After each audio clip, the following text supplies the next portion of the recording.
Hi welcome to Sharmi's vlogs. இவ்வளோ நாளாக என்னோட டெபியூட் மூவி பற்றி தான் நான் பேசிகிட்டு இருந்தேன். அண்ட் இது என்னோட செகண்ட் மூவின்னு சொல்லலாம். மூவி நேம் என்ன அப்படிங்கிறது ஆல்ரெடி உங்கள் எல்லாருக்குமே தெரியும், திருக்குறள் 2. ஸோ திருக்குறள் 1 அப்போல்லாம் நான் ஃபீல்டுக்குள்ளே வரல. அண்ட் இப்போ நான் திருக்குறள் 2ல் ஒரு முக்கியமான ஒரு கதாபாத்திரத்தில் ஆக்ட் பண்ண போகிறேன். அது என்னங்கிறது நான் ரிவீல் பண்ண விரும்பலை. ஸோ இன்றைக்கி பார்த்திங்கன்னா என்னோடய டே 1 அண்ட் பூஜை ஸ்டார்ட் பண்ணுற ஒரு நாள். ஸோ இன்றைக்கி என்னோடய காஸ்ட்யூம் என்ன அப்படிங்கிறத நீங்கள் கண்டிப்பாக பாருங்கள். ஆல்ரெடி ரீல்ஸ்லேயும் பார்த்துருப்பீங்க அப்படின்னு நினைக்கிறேன். ஸோ இந்த டே எப்படி போச்சு அப்படிங்கிறத நம்ம இந்த ரீலில் ஃபுல்லாக பார்க்கலாம். அண்ட் இப்போ பார்த்திங்கன்னா நான் டயலாக்கை எப்படி ப்ராக்டிஸ் பண்ணுறேன் அப்படிங்கிறது தான் இந்த வீடியோவில் இருக்குது. ஸோ டைலாக் டெலிவரிலாம் ஷர்மிக்கு சொல்லியாக தரணும், பிச்சிருவேன். அண்ட் ஒவ்வொருத்தருக்கும் ஒவ்வொரு மாடுலேஷன் இங்கே வேரி ஆகும். ஸோ ஃபைனலி எல்லாருக்கும் பிடிச்ச மாதிரி ஒரு மாடுலேஷன் நான் கொடுத்தேன் அப்படின்னா அங்கே தான் நம்மளோட சக்ஸஸ் இருக்குது. ஸோ ரெடி ஆகிறதுக்கு முன்னாடி பிரேக்ஃபாஸ்ட்டு சாப்பிட சொல்லியாச்சு. அண்ட் பிரேக்ஃபாஸ்ட் எனக்கு உள்ளே கொடுக்குறேன்னு சொன்னாங்க. இருந்தாலும் நம்மளே போய் வாங்கி சாப்பிடுவோம் அப்படிங்கிறத, எனக்கு இதெல்லாம் ரொம்ப பிடிக்கும். அதனால நானே பிரேக்ஃபாஸ்ட்டை வாங்கியாச்சு. இன்றைக்கி நான் சாப்பிட்ற பிரேக்ஃபாஸ்ட் என்ன அப்படின்னு பார்த்திங்கன்னா, இட்லி, பொங்கல், தென் தோசைன்னு நினைக்கிறேன். ஆமாம், ஆக்சுவலி பொங்கல் வேண்டாம் அப்படின்னு நினச்சேன். ஃபைனலி பொங்கல் அவங்க வேணுமான்னு கேட்டாங்களா, சரி வைங்க அப்படின்னு சொல்லிட்டேன். அவங்க கேட்ட விதம் எனக்கு ரொம்ப பிடிச்சிருந்தது, அதனால் வைங்க அப்படின்னு சொல்லிட்டேன். ஸோ இதுதாங்க என்னோடய காஸ்ட்யூம். அண்ட் மேக்கப் நான் இப்போ பேசிக்காக தான் போடுறேன். பட் இந்த காஸ்ட்யூமுக்கு மூவியில் ரியல் மேக்கப் இது கிடையாது, வேறு மாதிரி இருக்கும். அது எல்லாமே சஸ்பென்ஸ். ஸோ இந்த வீடியோ ஃபுல்லாக பாருங்கள். அண்ட் உங்களோட விஷஸ் எனக்கு நீடட். ஸோ கண்டிப்பாக எனக்காக ப்ரே பண்ணிக்கோங்க. அடுத்தடுத்து இந்த ஆக்டிங் கேரியர் ரொம்ப சூப்பர் டூப்பராக நெக்ஸ்ட் லெவல் போயிட்டே இருக்கணும். அண்ட் அதுக்கேற்ற மாதிரி நானும் ஹார்ட் ஒர்க் பண்ணிக்கிட்டே இருப்பேங்க. ஏன்னா நான் ரொம்ப hard working person. So makeup முடிச்சுட்டு எங்கே போகிறோம் அப்படிங்கிறத பார்க்கலாமா?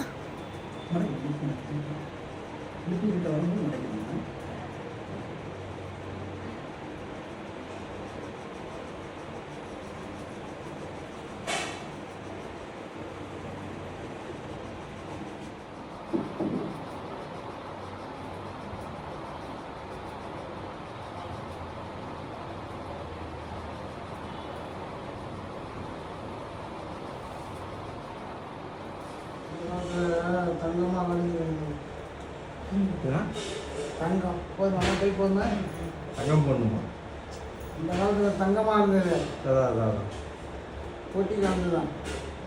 இந்த தங்கத்தை போய் வேலை கேட்டால் 1,10,000. உங்கள் கழுத்தில் போட்டிருக்கிறது எல்லாம் எடுத்தோம்னா ஒரு 10 லட்ச ரூபா வரும். 10-15 லட்ச ரூபா வருமா? ஓகே, அவ்வளோ தலையில் ஏட்ரஸ் பண்ணுங்களா? இது நம்ம லிஸ்ட்லயே பிணமா பிணத்தோடு உறவு கொண்டவனோட உறவு கொள்ள என்னால் முடியாது என்று மறுத்தேன்.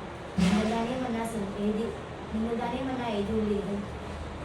பொருட்பண்டி, பொறுமை, பொய்மை, முயக்கம், இருட்டருளில் நன்றி ஏதில் பிறந்தழி அற்று என்று உங்கள் வாக்கு இறைவாக்கு தானே. பலவந்தமாக என்னுடன் உறவு கொள்ள வந்தான், அதனால் அவனை கொன்று விட்டேன். மன்னிக்க வேண்டும் அண்ணியை இப்படி கேட்பதற்கு. உங்கள் தலைவர் இப்படி செய்தால் நீங்கள் ஏற்றுக்கொள்வீர்களா?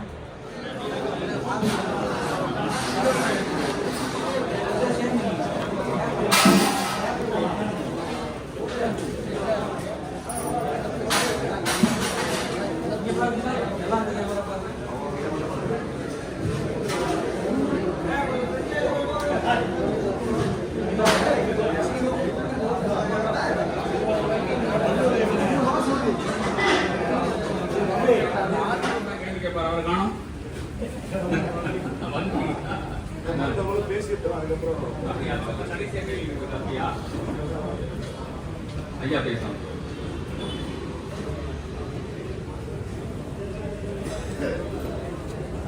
அப்போ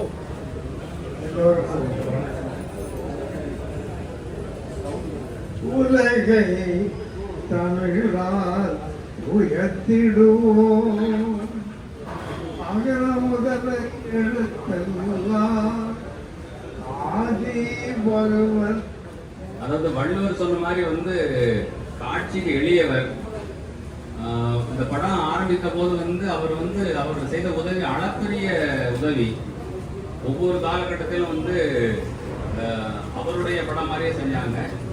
டிஐடி வேந்தர் டாக்டர் விஸ்வநாதன் வந்து இன்னைக்கு அமெரிக்கா போகிறதுனால அவங்க கலந்துக்கல. அந்த விழாவில் வந்து நம்ம படத்தை வெளியிடுறோம்.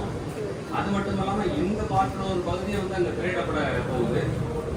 நம்ம இங்கே மக்கள் வந்து அதை முழுக்க ஏற்றுக்கொள்ளாவிட்டாலும் அந்த படத்தோட வீச்சு தொடர்ந்து நடந்து. திருவள்ளுவர் வந்து சரி, திருவள்ளுவர் எத்தனை பொருள் எழுதியிருக்காரு தெரியுமா உங்களுக்கு? தெரியல. வந்து இப்ப நான் என்ன உங்கள்கிட்ட சொல்றது? சரி, அதுல வந்து அதை மூணா பிரிக்கணும். அறத்துப்பால், பொருட்பால், இரவுல காமத்துப்பால். இரவுல தானே அது. என்னடா இவ்வளவு அதையும் எழுதியிருக்காருல்ல, அவராலே அதோட தப்பிக்க முடியல. அதுதானே பார்க்கணும். அதனால நான் படமாக்கியிருக்கேன். ஆமா, வந்து காவி சாவி பூசுறாங்கன்னு சொல்லிட்டு சோசியல் மீடியால போயிட்டு இருக்கு. அதை பத்தி உங்களுக்கு கருத்துல காட்டுறீங்களா? காவிய என்ன அவங்க சொல்லிட்டு போறாங்க. சொல்றேன் யாரு நீங்க காட்டுறீங்கன்னு கேட்டேன். நான் ஏன் காட்ட போறேன்? அதான் கேட்கிறேன். அந்த படத்திலே காட்டலையே. போன முறை திருவள்ளுவர் வந்து காவியில காமிச்சாரு, இந்த முறை தான் வெள்ளையாயிருக்கு. நீங்க கண்ணாடி போடுங்க. ஒரு கண்ணாடி வாங்கி கொடுங்க. கண்ணு தெரியல பாவம் பையன் பிள்ளைக்கு. ஆமா, எப்பவுமே நாங்க காவி போட மாட்டோம். நாங்க காந்தி வெளியே வந்தவர், கோட்ஸே வெளியே வந்தவர் அல்ல. சொல்லுங்க, என்ன கேள்விகளை காணும் சார். இப்ப நீங்க யார் கேள்வி கேட்டாலும் திருக்குறள் எத்தனை கேக்குறீங்க, திருக்குறளோட அர்த்தத்தை கேக்குறீங்க. ஒருவேளை திருக்குறள் எல்லாமே படிச்சு நான் மட்டும் தான் இந்த படம் பார்க்கணுமா? இல்ல, அப்படி கிடையாது. அவர் கேட்கிறவர் வந்து அதுல காமத்து பாலம் மட்டும் வச்சு அவர்கிட்ட உங்கள்கிட்ட கேள்வி கேட்டனா? இல்ல சார், நீங்க எல்லாரும் நிறைய பிரஸ் மீட்ல அதான் சொல்லியிருக்கீங்க. திருக்குறள் எல்லாமே தெரிஞ்ச சார்.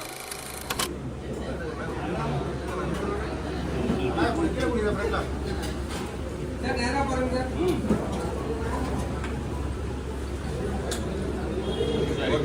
Thank you sir.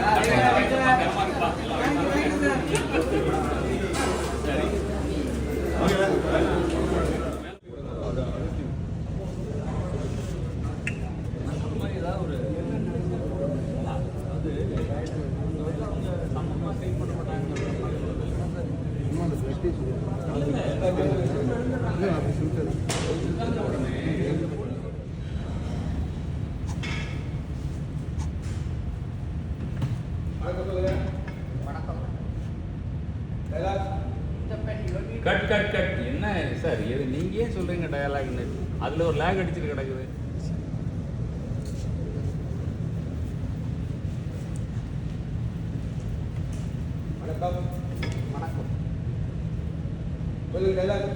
இந்த பெண் இவர் வீட்டு திண்ணையில் புத்தி தோய்ந்த இந்த அருவாளோடு உட்கார்ந்திருந்தாள்.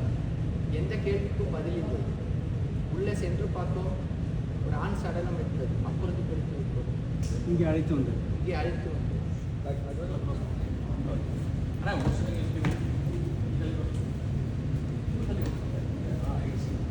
Ready sir? Roll please.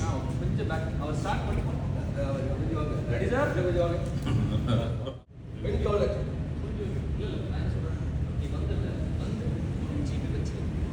Okay, அப்படியே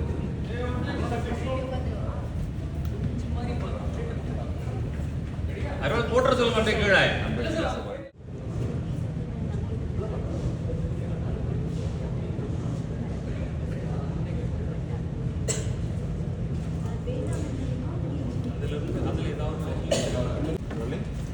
ஆக்ஷன்.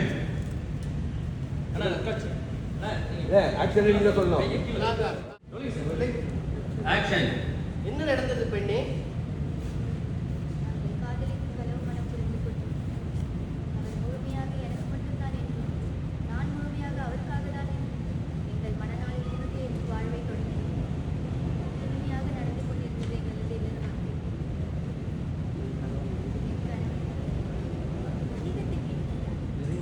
நிறைய பொருள் சேர்த்தது. நம்பியிருந்த அவர் நிறைய பொருள் சேர்த்தவுடன் மரத்தை எடுத்து செல்ல முற்பட்டார். வேண்டாம் என்று மிகவும் கெஞ்சினேன். என்னை புறம் தள்ளிவிட்டு ஒருவர் அவன் முழுமையாக எனக்கு மட்டும்தான் என்றும் நான் முழுமையாக அவருக்காக மட்டுமானவள் என்றும் எங்கள் மனநாள் முழுமையாக எனக்கு மட்டும்தான் என்றும் நான் முழுமையாக அவருக்காக மட்டுமானவள் என்றும் எங்கள் மனநாளில் உறுதியேற்று வாழ்வை தொடங்கினோம். இனிமையாக நடந்து கொண்டிருந்தது எங்களது இல்லற வாழ்க்கை. என் தலைவன் வணிகத்தில் ஈடுபட்டான். எனக்கு ரெடியா? ஆக்ஷன்.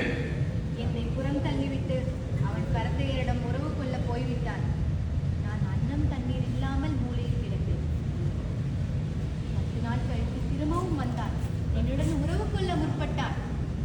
கரத்தையரிடம் சென்று வந்த பின் அவனை நான் என் தலைவனாக பார்க்கவில்லை, அந்நியனாக தான் உணர்ந்தேன். ஒரு அந்நியனிடம் என் உடலை ஒப்படைக்க நான் என்ன பிணமா?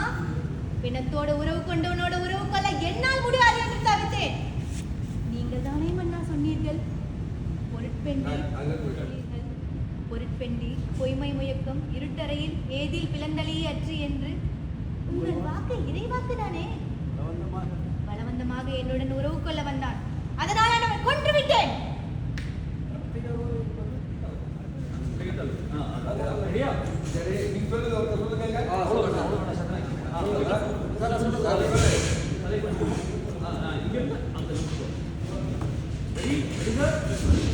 ஒரு தடவை பார்க்குறேன்னா ஆக்ஷன். மரத்தையோடு உறவு கொள்வது நம் இனவாக்கம் தானே, மரபில் உள்ளது தானே.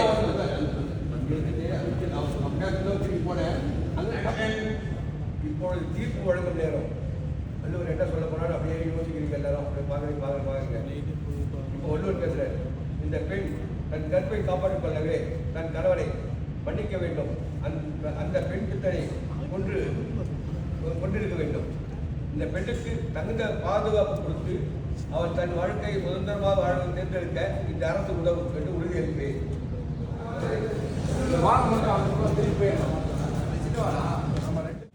அப்படி யோசிக்கிறாரு.